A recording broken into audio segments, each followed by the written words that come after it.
Saudi আরব ও Morocco থেকে ৫৪৪ কোটি টাকার সার কিনলেন সরকার।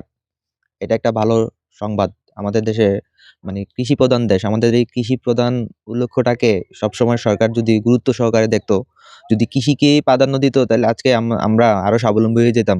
এবং আমাদের দেশের যে ফসল, বিভিন্ন আবাদি জমি প্রক্রিয়াকরণের জন্য সার এবং সঠিকভাবে কৃষকদেরকে মানে শিক্ষা দেওয়া বা কৃষিকাজের ক্ষেত্রে সবসময় গুরুত্ব রাখা, কৃষি প্রজেক্টগুলোকে সবসময় আরো আগায় নিয়ে যাওয়ার ক্ষেত্রে সরকারের যে চিন্তা, এগুলো আমরা দেখি না। আমরা সবসময় দেখি সরকার বিভিন্ন উন্নয়ন খাতে মানে কার্যকলাপ চালাচ্ছে এবং আমাদের দেশে বিভিন্ন জিনিসপত্রের দাম অনেক বেশি।